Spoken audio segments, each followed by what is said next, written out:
The route is being calculated. Does the world come to you? At a 46 3,000. Below the threshold of consciousness. Abstract intellect. L'itinerario comprende strade con pedaggi. The frequency may vary. The route is being calculated. This is human, I think.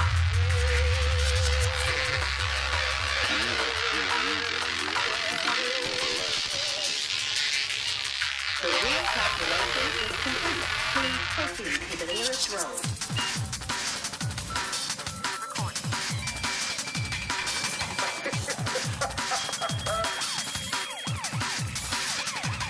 Now in the effects of a nuclear blast. Please hang up and try your call again. Please hang up. This is a recording. We're sorry. The number played is not. I'm feeling back on a runaway train, you know? Turn right after 100 meters. Hello, Bill? The route This is a recording. turns left. Bill, are you there? Hello, I'm here. I'm here in the back seat. I think a question on a lot of people's minds right now is simply what the hell is going on? We're sorry. The We're sort of on some kind of cusp of change that I assume is technologically driven. It's not legislated change. What will be?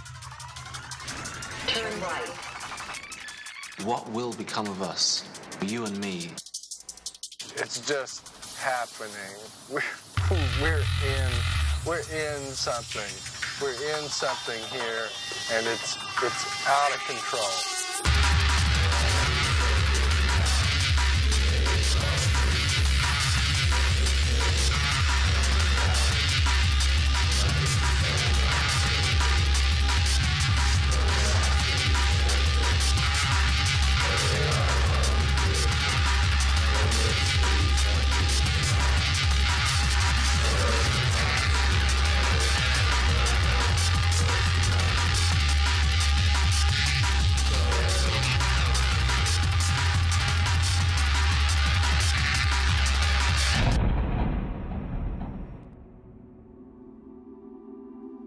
Bill, are you there? Hello? How might humans become post-human? It's technology-based, and it's assumed to be the result of the advent of functional nanotechnology or of some sort of synergism in these various all these different emerging technologies we have. So if somehow there could be a synergism between computation and genetic research. What might that mean? Well, immortality, the end of economics. Functional nanotech would pretty much guarantee both of those, because there would be, no reason to die if you had sufficient nanotech to keep resetting little cellular clocks. And with even sort of half-assed nanotech, you can make anything out of anything. So you can make gold bars out of McDonald's burgers or McDonald's burgers out of garbage. And there's no basis for this whole thing that we've always done about value. Anyone could have anything they wanted at any time. And it would, everything, including human beings, would be completely protean. It could look and act like anything at all. It's a compelling vision, but it's just not one that I'm able to get my head around. There's no traction for me there. It's the point where I really do belong to the old order. Well, I think what I'm most aware of is the extent to which people are unaware of the extent to which they've been interpenetrated and co-opted by their technology. And I take it for granted that I've been, but I don't think most. I think most people. I think a lot of people today have this sort of Rousseau-esque idea that it's possible for humans to return to the natural state, but in fact I think it's not. And if it were, they really wouldn't like it. I mean, I'm immune to a number of really terrible diseases because I was inoculated against them as a child. That's technology. I'm a male human in my 50s and I still have most of my teeth. That's technology. I'm myopic to the point of near blindness, and yet I can see. And that's technology. It's too close to us to be very aware of it. If we could be stripped of it, which we can't be because it's actually altered our physical being, we'd be pretty unhappy, you know? And we'd start dying big time.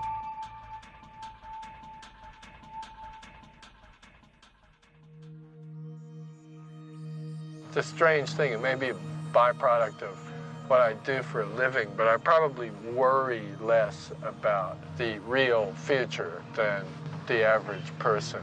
We've gotten to the point where in some ways it's not knowable. When I was a kid, we were told that it was. That was when, you know, when the future with a capital F was very much a going concern in North America. That was part of our culture in the 50s, that the future was coming and it was going to be planned. It was going to happen because grown-ups were making decisions. My childhood sort of was split down the middle by the Cold War, so there was one future that was very much the future of the Willie Lee rockets, missiles, and space travel books. And the other future was a sort of atomic wasteland. I mean, it's very easy. It's amazingly easy for me to forget that I lived most of my life accepting that the world could quite literally and horribly end any moment. 1, 2, 3, 4.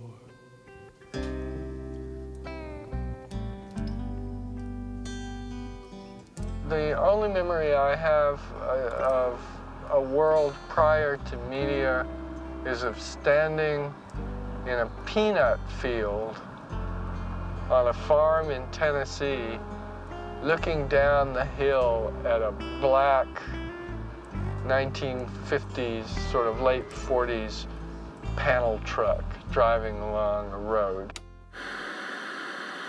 One of the next earliest memories is of my father bringing home this wooden box-like thing with a cloth grill on the front and a little round circular television screen, which I believe we had for some time prior to there actually being any broadcast to receive. And then there was a test pattern. I think the test pattern preceded any actual broadcast for several weeks, and the test pattern itself was only available briefly at scheduled times. And neighbors would come and they would look at this static, non-moving pattern on this screen that promised something. And then television came.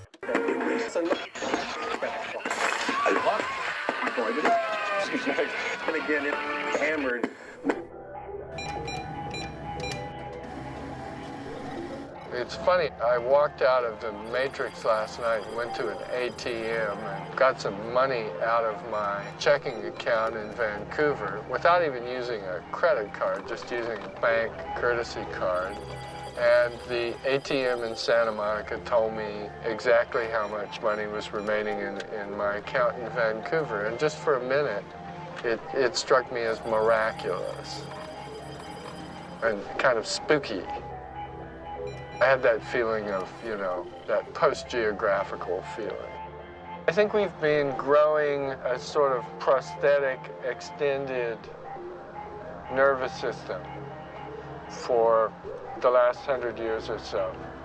And it's really starting to take, you know, it's really starting to grow now.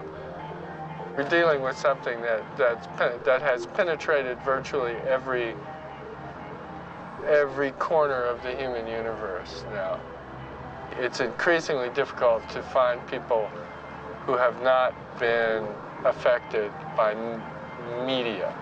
It's very difficult to find non-mediated human beings, whereas in the 1920s, you could go back in the Appalachians and record musicians who had never heard recorded music. And I think that music, those early recordings, sound fundamentally different. It's something very different was going on then, and something changed. I know our girl is all alone. Her man treating her mean. Told me I remember once I was very struck by finding a diary entry somewhere that where a man had heard a Victrola for the first time. He'd heard an English clergyman had gone to a garden party and he'd heard an Edison wax cylinder Victrola, and he'd come home and he was just completely traumatized by it, and he described it as being, it was, you know, he said that he had heard a voice from hell, this undead, hideous parody of the human voice, and that mankind was doomed, and how could God let such things be? He was like completely sincere. give him plenty loving, treat him right. For a good man nowadays is hard to find. I doubt if he would have had the same reaction, you know, the next time around. But you know, this diary entry caught him at exactly on the cusp of the change.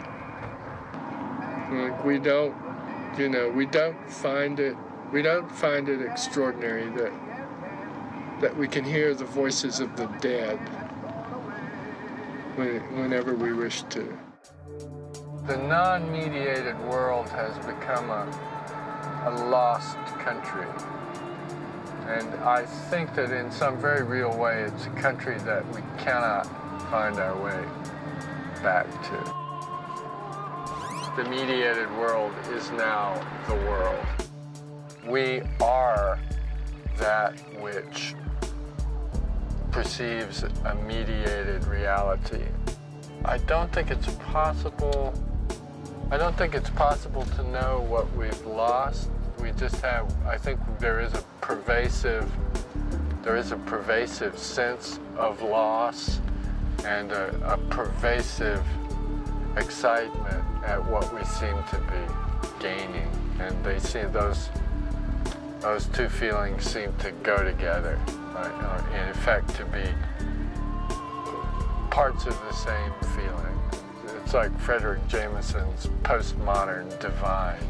You have it right there, that sense of loss and a sense of Christmas morning at the same time.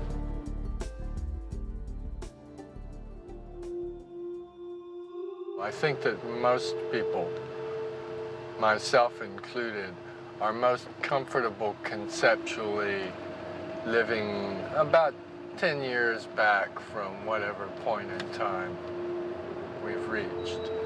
And I think we all have these moments that are vertiginous and terribly exciting and very frightening, in which we realize the contemporary, absolutely. And I think it induces terror and ecstasy, and we retreat from it because we can't stay in that state of panic, which is, I think, the real response to what's happening to us. We're more comfortable with an earlier version of who we were and what we were. It makes us feel more in control. I think the last time I had one of those CNN moments where I was slammed right up against the windshield of the president would have been flipping on the television one day and seeing that federal building in Oklahoma City lying there in its own crater, and listening to a little bit of the audio and getting the idea that something bad had happened in Middle America, and some very, very deep within me, something seemed to say, everything is different from now on. Something very fundamental has changed here. Somehow it upped whenever something like this happens and I have one of these moments, it ups the ante on being a science fiction writer. It changes the nature of the game. Another example, maybe a better one in a way, was when it was confirmed that Michael Jackson was going to marry Elvis Presley's daughter.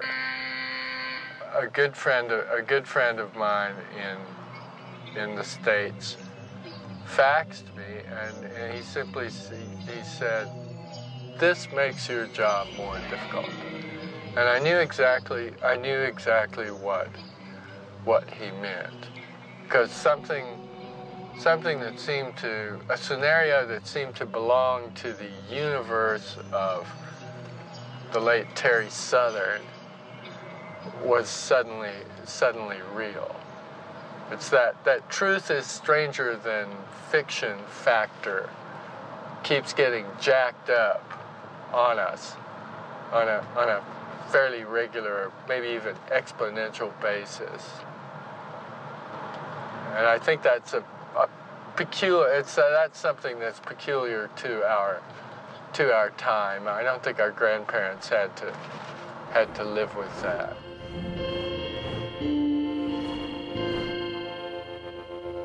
The sky above the ports was the color of television tuned to a dead channel. "It's not like I'm using," Case heard someone say as he shouldered his way through the crowd around the door of the chat. It's like my body's developed this massive drug deficiency." It was a sprawl voice and a sprawl joke. The Chatsuba was a bar for professional expatriates.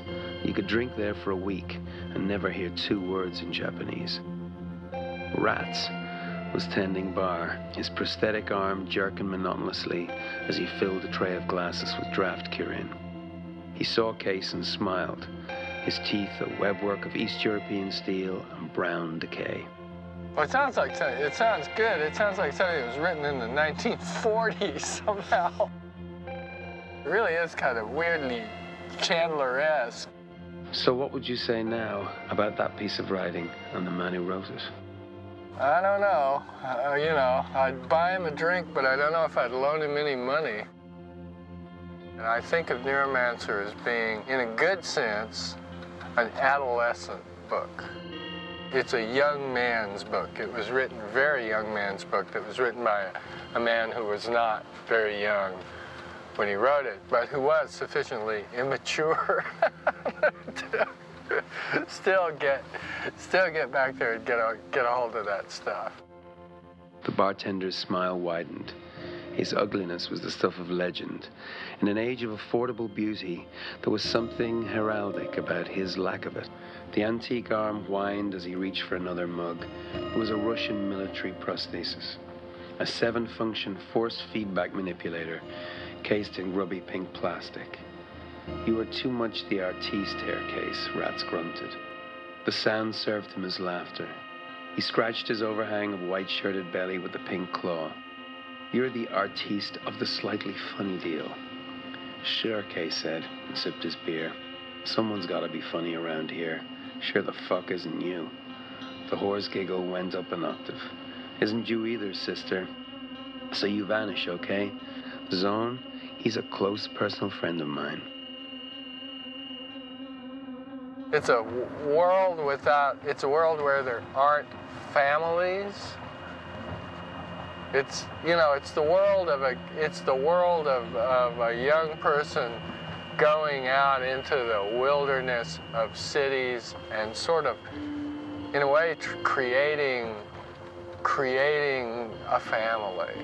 It's very, you know, it's kind of like, it's not that it's a goth book, but it's kind of out of the same stuff that makes kids be goths. I think of Neuromancer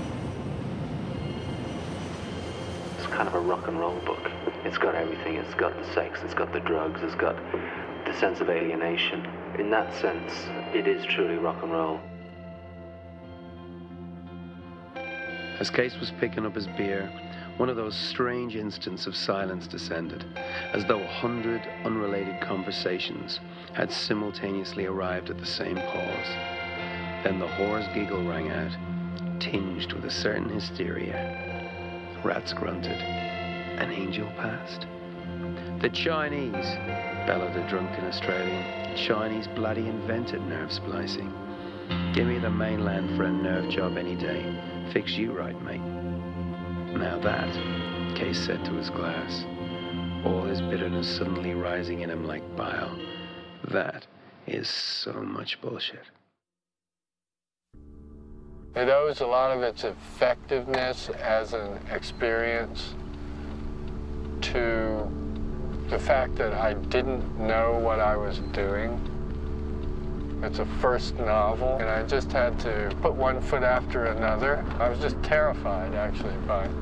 It was very scary. I think the disappointment that I sometimes sense in younger readers who find Neuromancer and really, really like it, and then find my later work, and they're like, whoa, why can't you please do more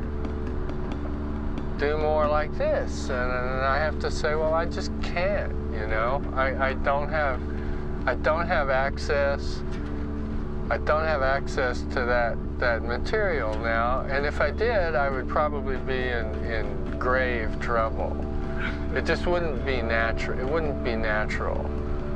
It'd be, you know, it'd be bad news if that's where I was. In a way, I think it was, personally, it was kind of bad news at the time that I was where I was then at that age.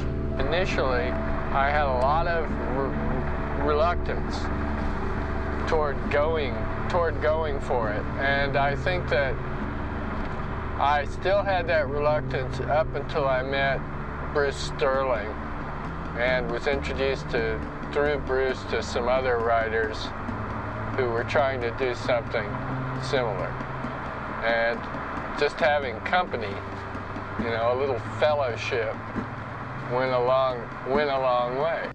When Louis Shiner and I, who were part of the Turkey City group here in Austin, were first reading Gibson's work in manuscript, and we looked at it and said, look, you know, this is breakthrough material here. This guy's really doing something different.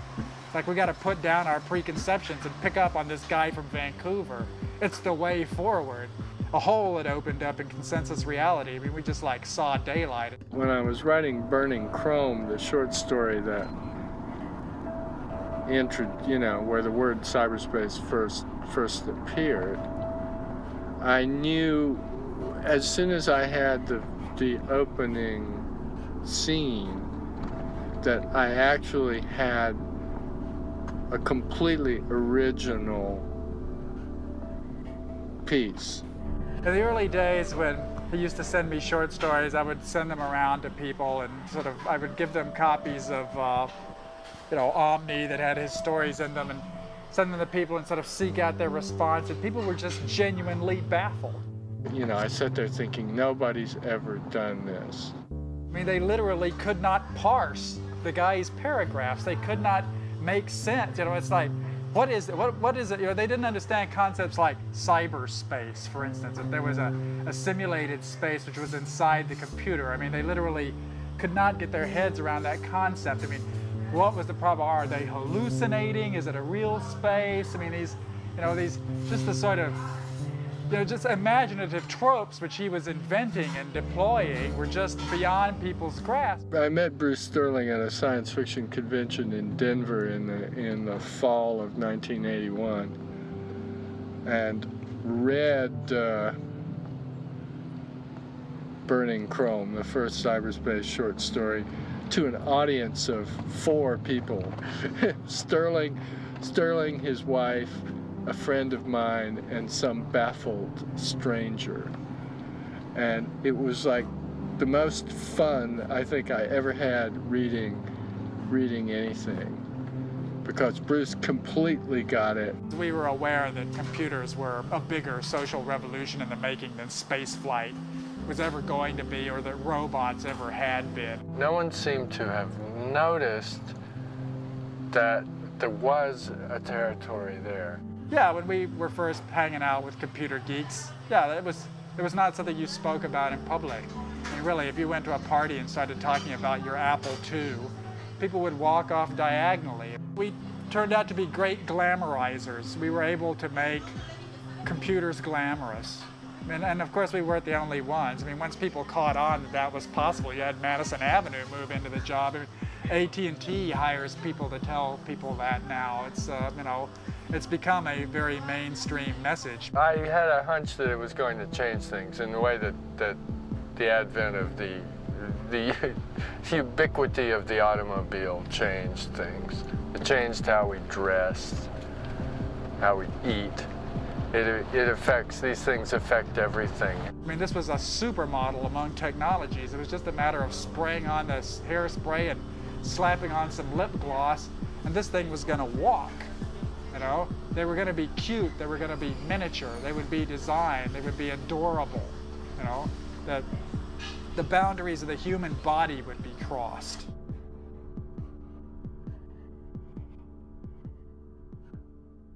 What made you choose science fiction rather than some other form of fiction? Well, it was my native literary culture. And it was what I had grown up on. I saw it as a viable but essentially derelict form of popular art. And I thought that was a remarkable thing. I probably started looking at what was being done then in science fiction in around 1976 or 77.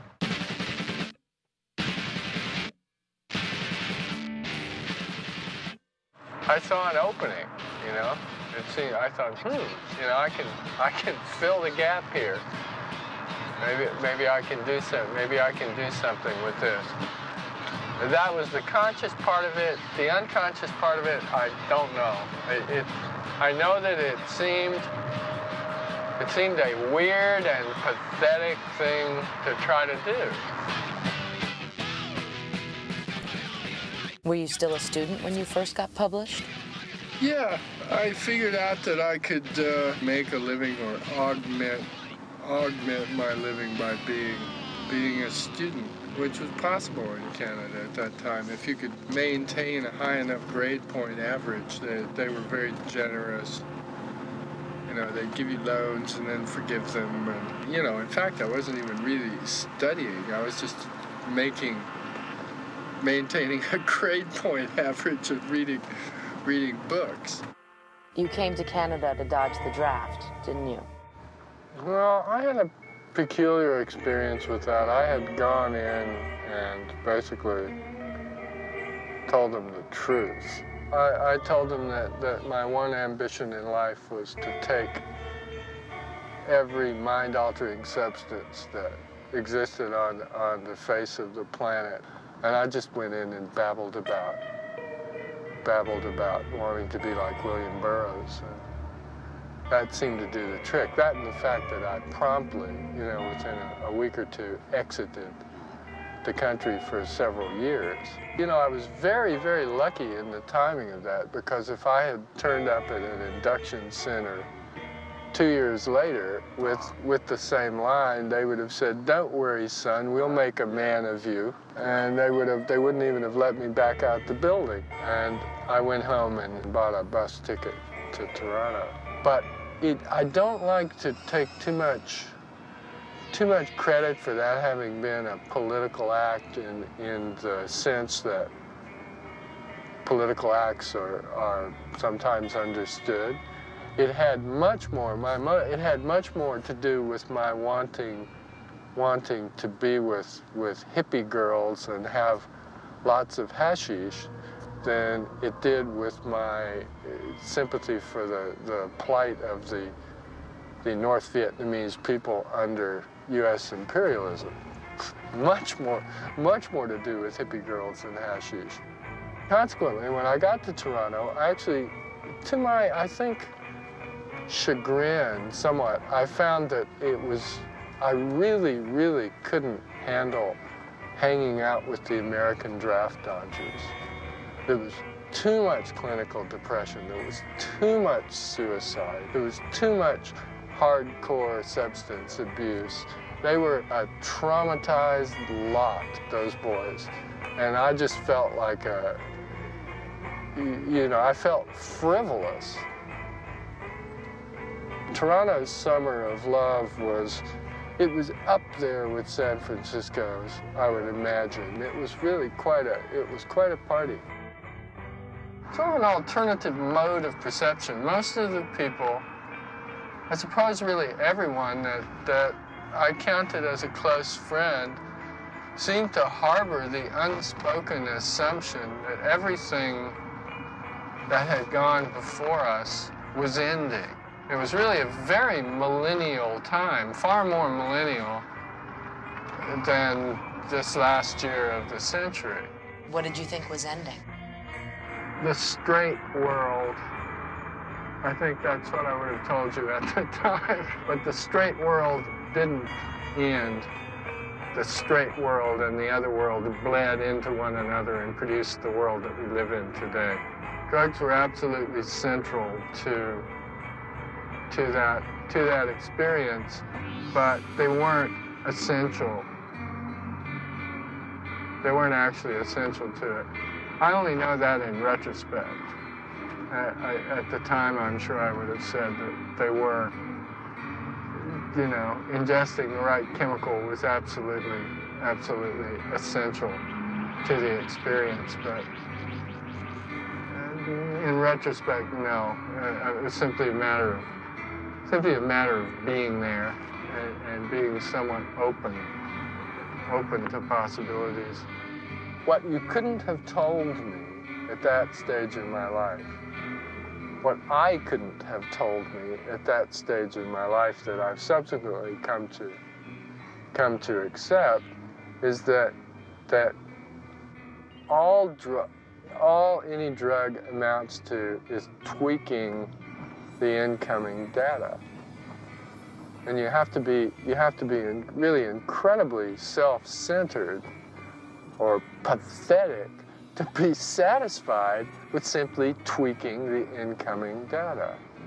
Enough of the right drug and anything is groovy. Enough of the right drug and it's okay to be having open heart surgery.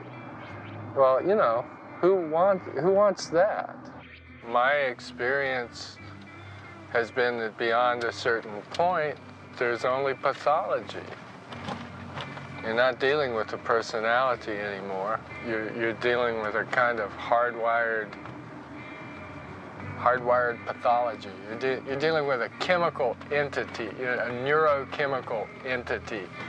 It doesn't really have much to do with who the person it's manifesting in was. Recreational drugs are essentially a wank, and a wank is okay, but you really should know that it's just a wank. And I think that's what we didn't know, to use the generational we, and what some of us still don't know. I was kept from the opiates by having read Burroughs. I knew from even before I'd ever tried any mind-altering substances that heroin was really addictive, and that you thought it wasn't when you began to take it, but then you discovered that it was. You know, the opiates aside, I tried whatever was going. You know, I sort of prided myself on it. In fact, I was sort of a very regular cannabis user for a number of years, in spite of the fact that I always had a terrible time with it. And you know, I've long since come to realize that I suffer from cannabis dysphoria, like the lowest possible dose of cannabinol makes me incredibly uncomfortable and unhappy. I think it's just easier to die doing that stuff than people are comfortable admitting, you know, at least people who like to do that stuff. A certain number of people do their accustomed dose of cocaine, or sometimes even their very first dose of cocaine, and simply drop dead. You know, a certain percentage of people do. It's kind of like, you know, the street drug thing is when did you ever hear a drug dealer? When did you ever go to a drug dealer and the drug dealer says, you know, you should come back tomorrow, this is not very pure. Yeah, it's not too good tonight. Come next week. Doesn't happen.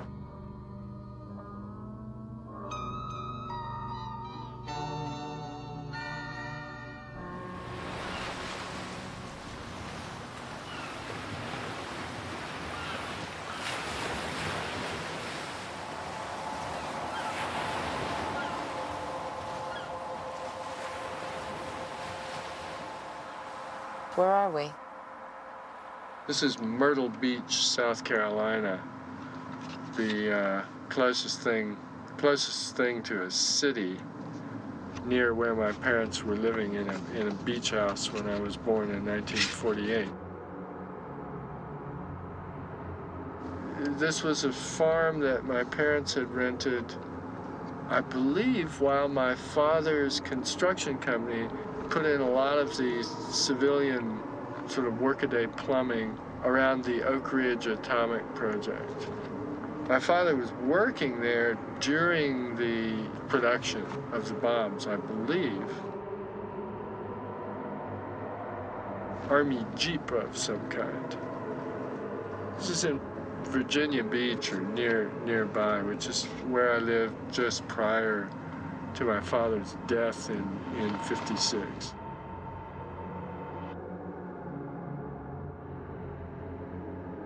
Upon his death, within a matter of days, my mother had packed everything up and taken me back to Withville, which was the town both my parents came from in southwest Virginia. She stayed there for the rest of her life. My mother's death when I was 19 coincided with the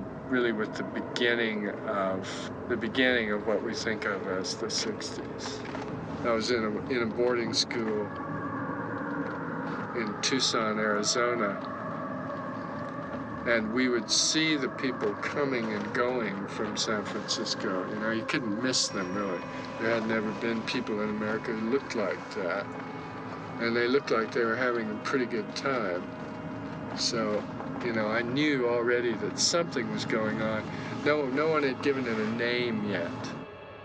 What was going on inside me and what was going on in the world outside were very, very confused for me.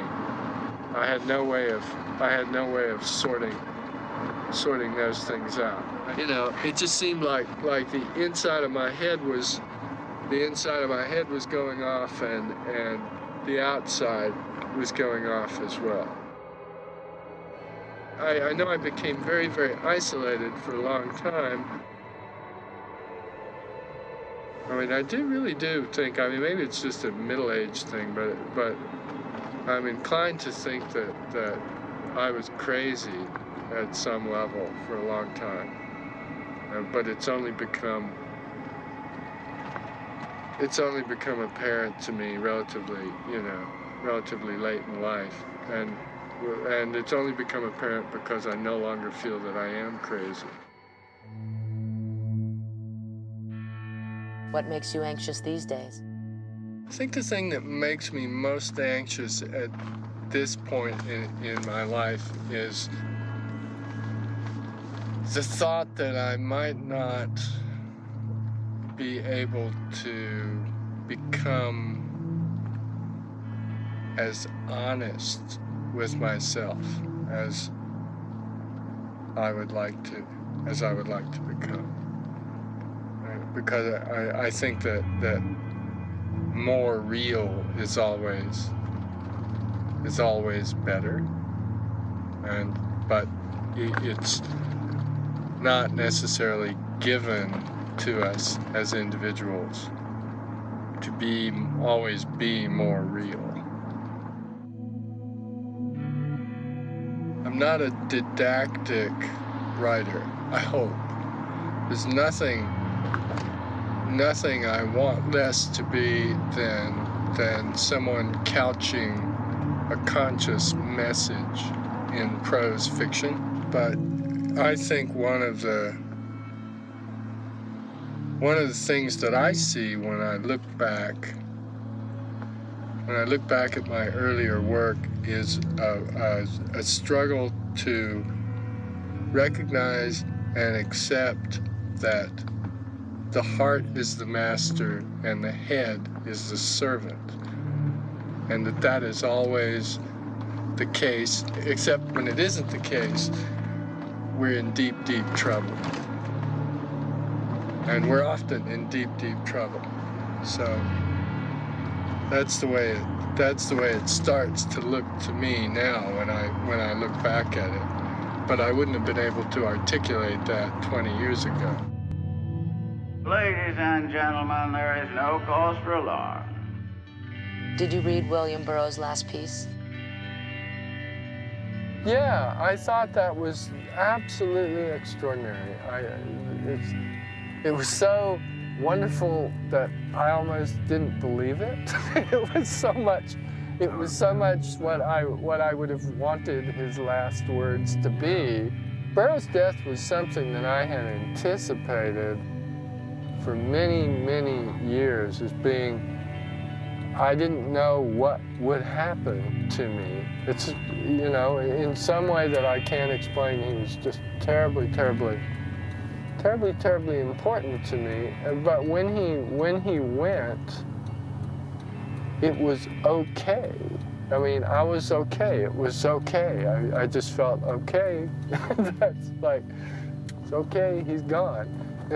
I didn't have a sense of loss, and I don't think I didn't have to grieve. It was quite extraordinary, but it was a real milestone for me. I had a sense that he had a couple of really deep, really powerful resolutions that came to him very late.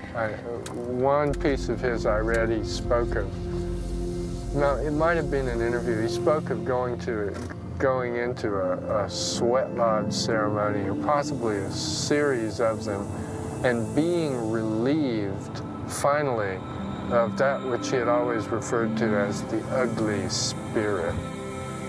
And before he died, he spoke quite movingly and lovingly of his wife, whom he killed in a blackout in Mexico City.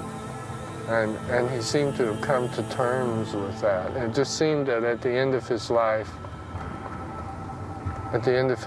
he was okay. What about the rest of us? What's going to save the rest of us? Acceptance. Acceptance of the impermanence of being, and acceptance of the imperfect nature of being, or possibly the perfect nature of being, depending on how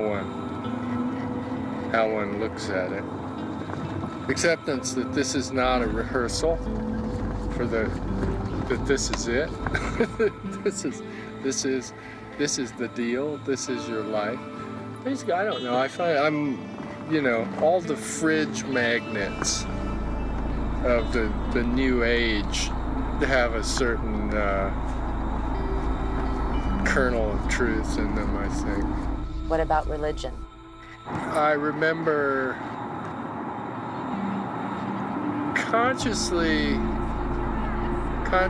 rejecting it at some point when I was 12 or 13 or 14 years old, insofar as I decided that was not whatever might be going on. It wasn't going on for me in the church. That wasn't where it was happening, and that's kind of continued as a constant for me. That I don't feel like it's happening in the church, although I think that it can, whatever it is, it can happen there. Perhaps in spite of all odds, it can happen there. I think of religions as franchise operations,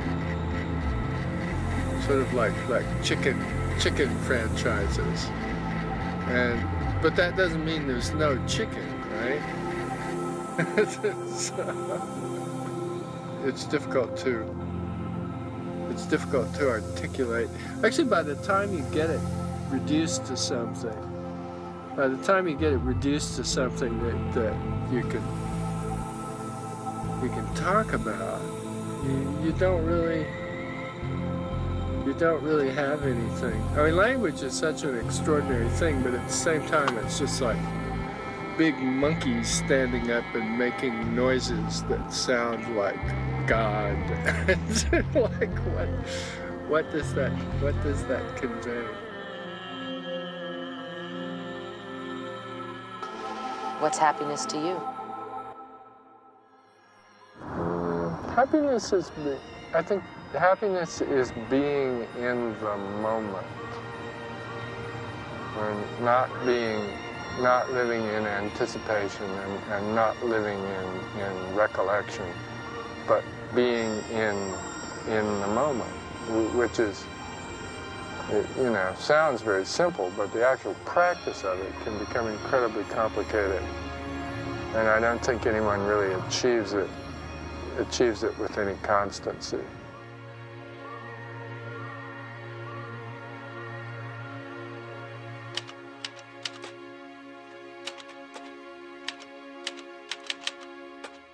When I first started trying to write, I remember going to a professor of mine and saying, "How do people do this? How do people ever do this? I don't understand how do fiction writers do this?" And he looked at me. He looked at me a while, and then he said, "They have rich inner lives, I think." It was extremely painful. It was extremely strange and painful, and in retrospect, I don't really understand why I persisted. I took it very seriously, and I went away and started thinking about what sort of rich inner life one would have to have. I felt that I had no native talent for it. It came so hard to me. And yet I desperately wanted to be a writer and to be able to be a writer of fiction. But why did you want to be a writer? I don't know. I really don't know. It was just, it was there. I had been a reader all my life, and if you could make a living being a reader, like being a really good reader, I'd be like, really comfortably off from being a reader, and I wouldn't have had to become a writer. Something like that. Like many people who've been lifetime readers, I had aspired to be a writer, but I don't know why. What I found I had to do to start to write fiction was to rediscover the mechanism of daydreaming as play that I had had as a child. And there aren't too many activities that resemble writing fiction. I think a child daydreams, or someone's masturbation fantasies might be the closest, you know, in terms of using actual parts of the brain. Those are similar models. I think the process of fantasies of anxiety, probably a similar thing. Imagining yourself having a very hard time and getting into great detail in order to make it more convincing and increase your anxiety. That probably takes up some similar territory in the brain. I initially started by trying to write little units of fiction.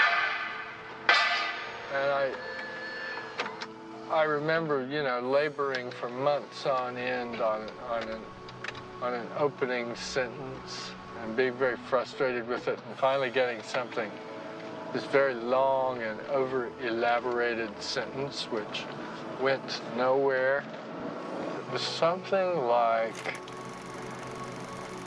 like seated each afternoon in the darkened screening room, Halliday came to recognize the targeted numerals of the Academy leader as sigils preceding the dream state of film. And I actually worked on that so long that I could still remember it 20-some years later. And it went nowhere at all. I mean, that was simply it. It was like one of those Ballardian paragraph stories. And it was very consciously Ballardian. It's like a little pastiche of J.G. Ballard. But it went nowhere. And I remember wondering about that, like, how did one introduce movement? And I just kept going back to that activity and trying different things until finally it started to move a little bit.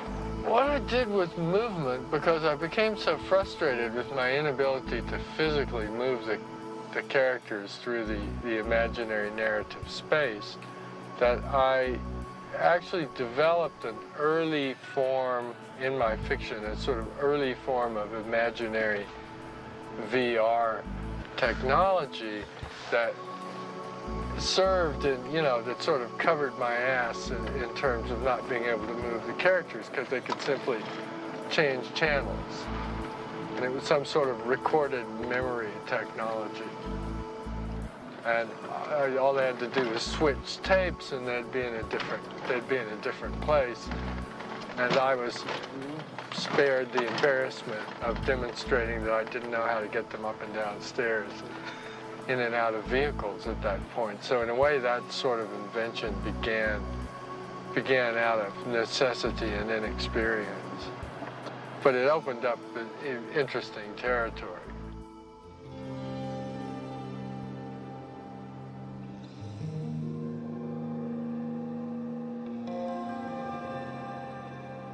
Well, I'd gotten to a point in my early fiction, and we're really talking like two or three attempted short stories, and I'd gotten to a point where I needed a buzzword. I needed to replace the rocket ship and the holodeck with something else that would be a signifier of technological change, and that would provide me with a narrative engine and a territory in which the narrative could take place. And I don't think I realized that quite what a tall order that was. And in the way that people sometimes do, I solved the problem in a very offhand way. All I really knew about the word cyberspace when I coined it was that it seemed like an effective buzzword. It was evocative and essentially meaningless. It was very suggestive of something, but it had like no real semantic meaning, even for me, as I saw it emerge on the page. But it's not just the word, it's the idea of a virtual reality inside a computer network. Where did that come from? My input for doing that was my experience of the very first Sony Walkman as a really intimate interface device that I could carry around. My observation of the body language of kids playing those early plywood-sided arcade games. Like I saw the kids playing those games and I knew that they wanted to reach right through the screen and get with what they were playing with there. And I thought, well, if there's a space behind the screen and everybody's got these things at some level, maybe only metaphorically, those spaces are all the same space. And as soon as I thought that, I had it. It's interesting that it's become common parlance. I had no idea. that would happen. It's a strange thing for me. I mean, I see it in every newspaper that I open. It's become part of the language, which is very nice. But I simply marvel that that's happened, because I had no idea that no one else would do it. It's a very singular and peculiar thing.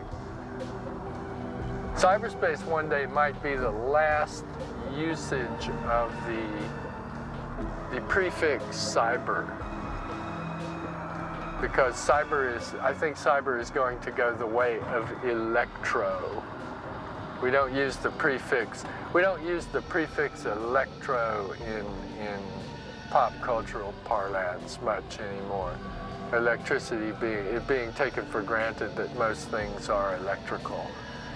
And I think that at this point it could be taken for granted that most things are computerized. William Gibson's limousine, good morning. Jack Womack here. Hello, Jack. Tell me, would you describe William Gibson as a visionary? I would definitely call him a visionary. I mean, it's like, I quite honestly feel that if he had not written Neuromancer when he did about the world as it is, and much more about the world which is to come, would not have taken place in the exact way it has.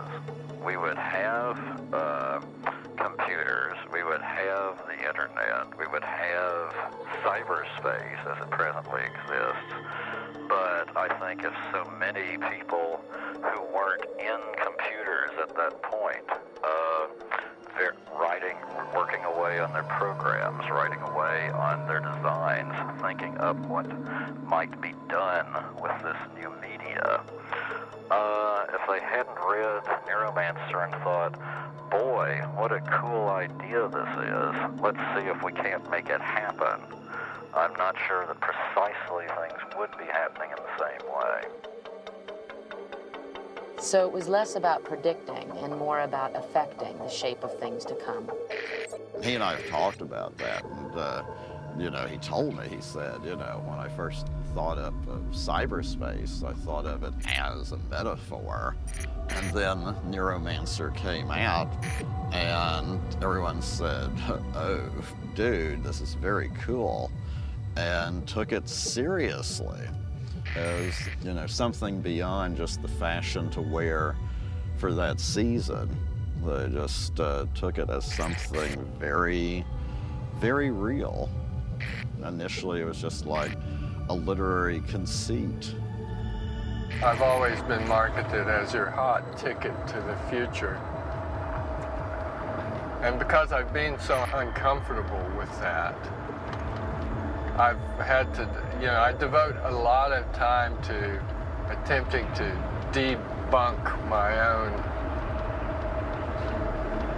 sort of inherited marketing category, because I don't think that's what I do. I think we live in an incomprehensible present.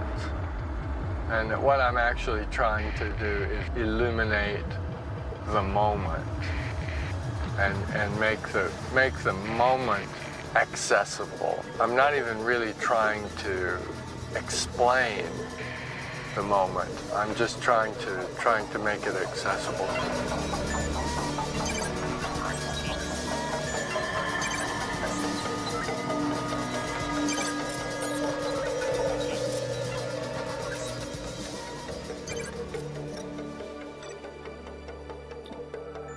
Laney looked at the tweaked Hillman on his screen. You haven't told me what I'm looking for. Anything that might be of interest to SlitScan, which is to say, Laney, anything that might be of interest to SlitScan's audience. SlitScan, the fictional culture of SlitScan, is my extrapolation from the existence of People magazine and National Enquirer and Hello, that sort of thing. It's just pushed, all the knobs have been cranked over in my version, and the brakes are off, and that's the result. Anything that might be of interest to SlitScan, which is to say, Laney, anything that might be of interest to SlitScan's audience, which is best visualized as a vicious, lazy, profoundly ignorant, perpetually hungry organism craving the warm gut flesh of the anointed. Personally, I like to imagine something the size of a baby hippo, the color of a week-old boiled potato that lives by itself in the dark in a double wide on the outskirts of Topeka. It's covered with eyes and it sweats constantly. The sweat runs into those eyes and makes them sting. It has no mouth, Laney, no genitals, and can only express its mute extremes of murderous rage and infantile desire by changing the channels on a universal remote, or by voting in presidential elections. This is now. That's that's like the end of the 90s. But to me, it's not so much about defining the SlitScan audience, which is the audience for this highly vicious form of tabloid TV journalism, but of defining the producer's contempt for her audience.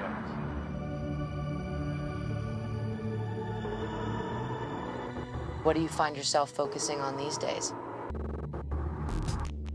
I think I find myself thinking more in historical terms, sort of been looking at, where this whole crazy thing came from, all these cities.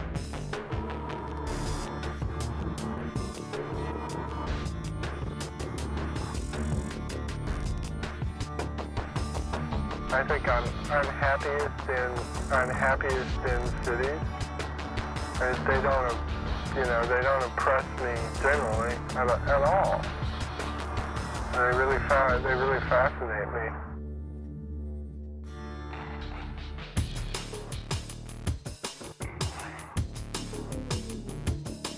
I think of cities as machines. Each one is a sort of mechanism. Sometimes walking through Manhattan, I've been struck with just some very simple kind of wonder and amazement at the fact that this thing works. That, that it's possible to have something as singular and crazy as Manhattan Island. And by and large, it works. People are walking around doing what they're doing.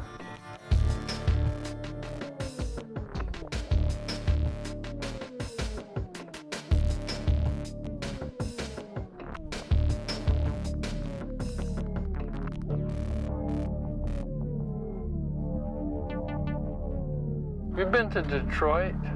No, but I've seen pictures.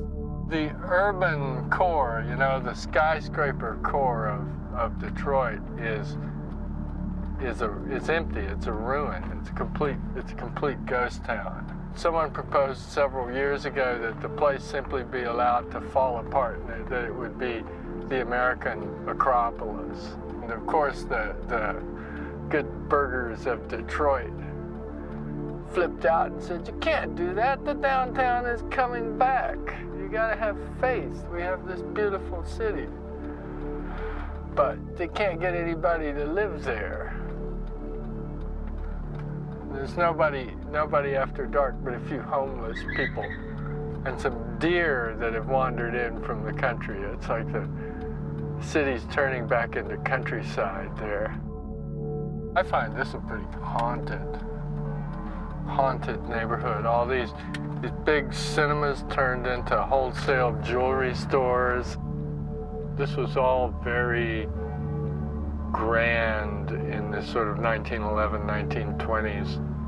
There's the Union Trust Company there, which is now Hill Center Mart. It was built with this optimism that expected it to be used for the purpose it was intended for, obviously for hundreds of years.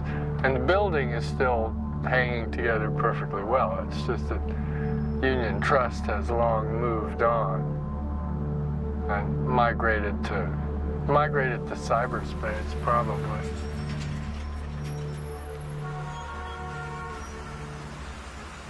I don't have a very conscious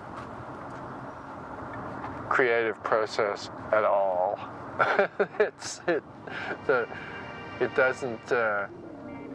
Those books don't happen because I think about them. They happen. I'm more and more conscious lately that they happen. Books happen because I write them, and the genuinely creative parts emerge from the actual process of putting one word after another. Then the bits that I enjoy, which are the bits that surprise me and that I didn't expect, they come out of the actual process of writing. They don't come out of a process of cogitating and consciously trying to be visionary or imagining what the future would be like. They just emerge from this very analog process of one word after another.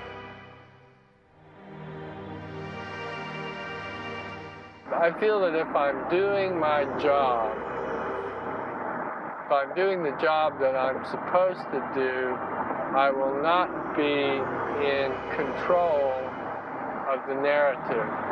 If I'm really achieving something with the characterization, the characters become impossible to control. And they start driving the action and losing the plot.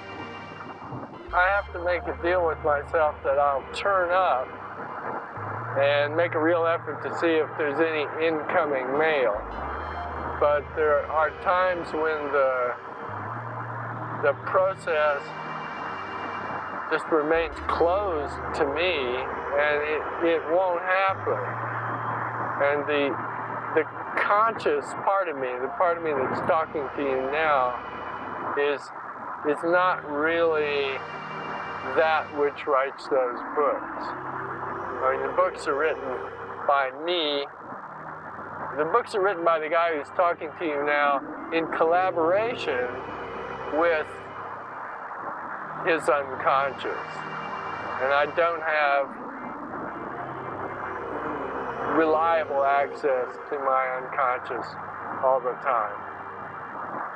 I have to wait for it to turn up sometimes. At that point had been in stasis, employed by the management of Low Res, the pop group, to facilitate singer Rez's marriage to the Japanese virtual star Rei Tawai. Lainey had settled into a life in Tokyo that centered around visits to a private, artificially constructed island in Tokyo Bay. an expensive nub of engineered landfill upon which Rez and Ray To'ai intended to bring forth some sort of new reality. That Laney had never been able to quite grasp the nature of this reality hadn't surprised him. Rez was a law unto himself, very possibly the last of the pre-post-human megastars. It's a very strange thing we do when we write novels, because this is an act that began somewhere with someone making a mark on a piece of wood or a rock, and it's grown into millions of marks on sheets of paper that are bound together, that in a trained reader produce incredibly complicated, complex reactions.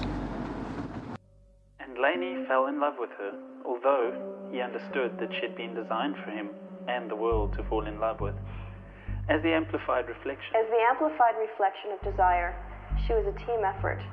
To the extent that her designers had done their jobs properly, she was a waking dream, a love object sprung from an approximation of the global mass unconscious.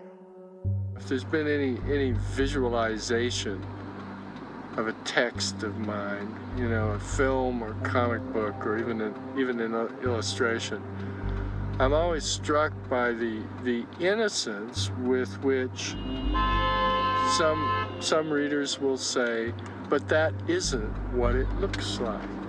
That's not what she looks like. And it always makes me smile, because I realize when they say that they haven't actually realized that they are the creator of what it looks like as much as I am. This is human, I think.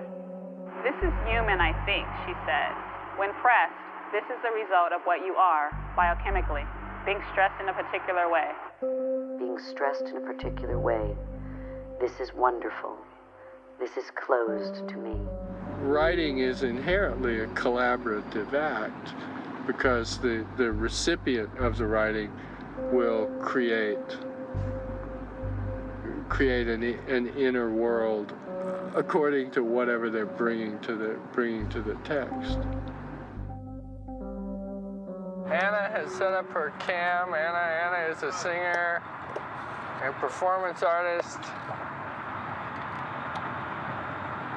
Oh yeah, I know her. Is that how you thought it would turn out? No, not at all. I mean, I just didn't imagine that art girls in the Midwest would be flashing their tits in cyberspace, although I'm glad they are.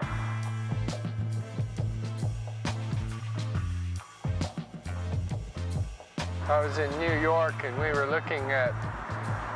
down at the Chelsea Antique Market looking at Civil War era pornography. Hardcore, like Matthew Brady hardcore. And I never knew that this stuff existed. And it ranges, it's everything from cheesecake, some of which is totally charming, cheesecake to just the rawest, full-on hardcore. Daguerreotypes. The technology was new. The technology was there for the first time to reproduce pornographic photographic images. And because there were these Union armies, there were tens, hundreds of thousands of lonely, wanking soldiers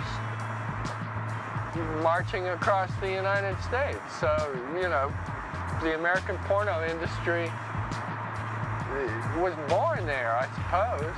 Like it's modern, the Larry Flint world was sort of born on the battlefield at Gettysburg. And there's a market for this stuff. There's a very serious collector's market. And I have a friend named Richard, who's by day a dealer in rare books, and by night a dealer in Civil War porno. My friend Richard reminded me once again that new media is always driven by pornography. almost always, any new media that gets out into the world. For instance, it wasn't true of television, but television was a broadcast medium. As soon as television became home video, a lot of developments in it of like what you could do with it were driven by the desire to create pornography. He said that as far as he knew, the most sophisticated marketing and billing on the internet was net porn. Those are the guys who have been doing e-commerce all along.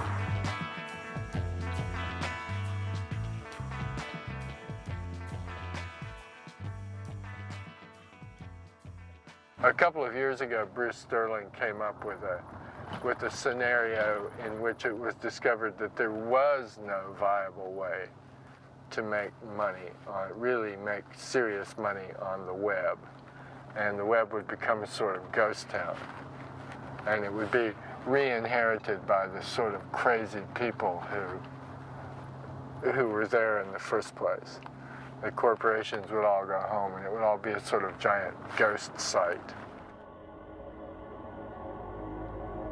Well, my understanding, such as it is that the internet exists today because DARPA, a federally funded think tank, was asked by the Pentagon to create a communication system that would survive a major nuclear war, global nuclear war.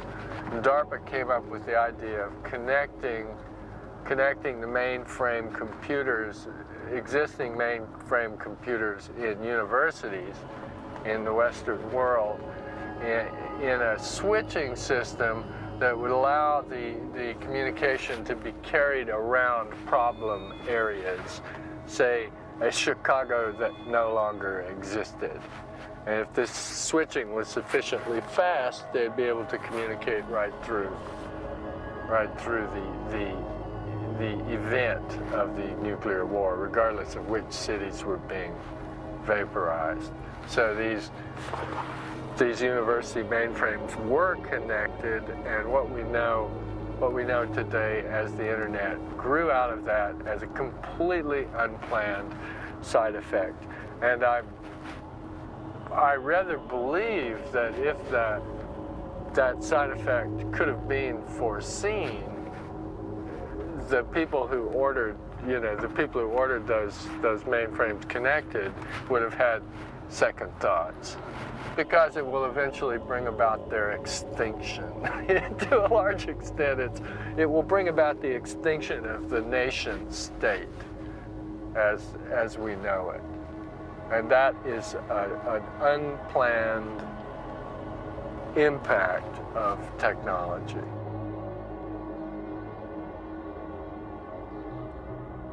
We're using technology to extend the human nervous system. We're sort of, the internet is a kind of global prosthetic extension of human consciousness. It wasn't consciously intended as one, but it amounts to one.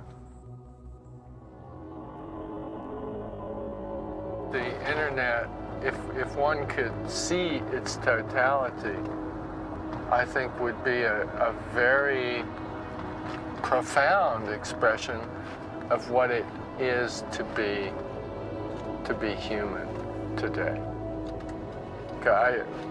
But I think it will be, it's almost meaningless to say even now, because it's become the place where we do everything. It's become the place where we look for everything.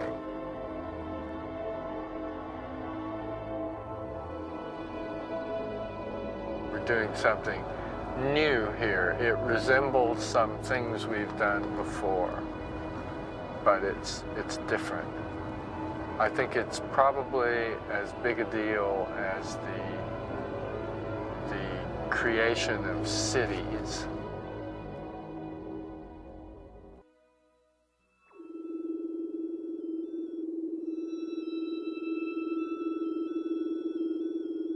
A number of your characters are searching for meaning in cyberspace. Lainey and Idoru, looking for patterns in the flow of data. Gentry in Mona Lisa Overdrive, looking for the overall shape of cyberspace. I mean, I think for me that's the nature of experience, is sensing through all this stuff that we're moving through some huge structure that's too big to get a handle on. And the question is then how important is it? Why are we drawn back to that? Why do we do that? You know, why do we, in evolutionary terms, why do we do that stuff? We seem to do it as a species. What is it in service of? We've been trying to do that forever. But why, I wonder why we do it. I mean, here we are, bipedal mammals with opposable thumbs and overgrown frontal lobes, creating this wacky collection of artifacts that we're moving through now and sitting in and recording on. Why do we do that? How did it come to be? What is the shape of that if we could see it from without, which we can't because we are it. It's just basic curiosity. What's going on here? Why am I here? What's it all mean, if anything? And I think that's, in my sort of mid-cult way, I wrestle with that stuff in my fiction.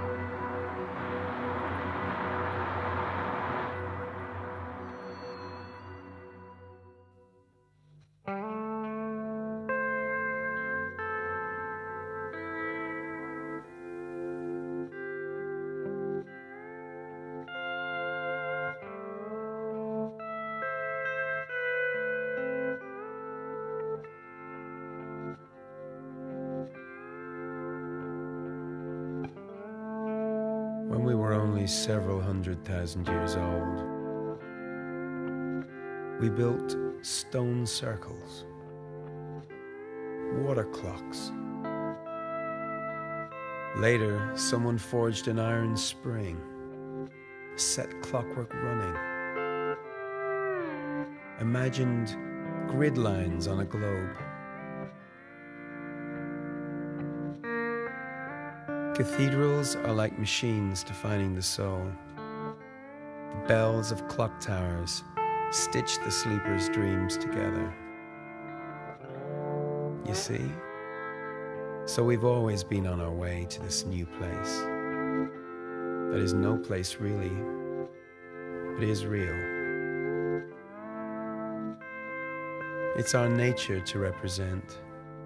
We're the animal that represents. The sole and only maker of maps. And if our weakness has been to confuse the bright and bloody colors of our calendars with the true weather of days, and the parchment territory of our maps with the land spread out before us, never mind. We've always been on our way to this new place. That is no place really, but is real.